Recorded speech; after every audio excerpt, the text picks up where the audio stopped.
आणि यानंतर पुढची एक मोठी बातमी जाणून घेऊयात। नाशिक पाठोपाठच मुंबईमध्ये देखील कॉर्पोरेट जिहादचं प्रकरण समोर येत आहे। हिंदू मुलीला मुस्लिम तरुणानं फोनवरून अश्लील मेसेज आणि फोटो पाठवलेले होते। दोघेही एकाच कंपनीमध्ये काम करत होते।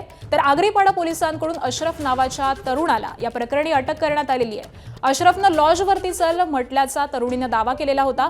तुझ्या मैत्रिणीसोबत शरीर संबंध असल्याचं अशरफ म्हणालेला होता असं तरुणीनं म्हटलेलं आहे। तर आज हिंदू लड़की को मुस्लिम पसंद है असं देखील अशरफ म्हणालेला होता असं या तरुणीनं सांगितलंय। तर लैंगिक अत्याचार पाठलाग करण्यासह इतर अनेक कलमांखाली गुन्हा हा दाखल करण्यात आलेला आहे। अशरफनं कंपनीच्या व्हॉट्सअप ग्रुपमधून तरुणीचा फोन नंबर मिळवलेला होता आणि त्यानंतर तिला तो मेसेज करायचा। तर या प्रकरणी त्याला अटक करण्यात आली आहे।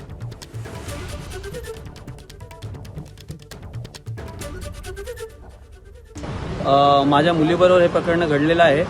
जे पिरामल टावरमध्ये टेलिकॉलिंगचं काम करत होती आणि तिकडे एक ग्रुप होता। त्या ग्रुपमध्येच तो मुलगा होता अशरफ सिद्दीकी करून। त्यांनी जॉब गेल्यानंतर त्या ग्रुपमधनं 4-5 मुलींचा हिंदू मुलींचा नंबर काढला आणि सगळ्यांना घाणेरडे मेसेज ऑन व्हिडिओ पाठवण्याचे चालू केले। त्याच्यातनं माझी एक मुलगी होती ज्यांनी हा प्रकरण माझ्याबरोबर शेअर केला आणि त्याच प्रकरणाबाबत आम्ही पोलीस चौकीमध्ये आले आणि कंप्लेंट नोंदवली आहे। FIR झालेली आहे आणि त्या मुलालाही अरेस्ट केलं गेलं आहे।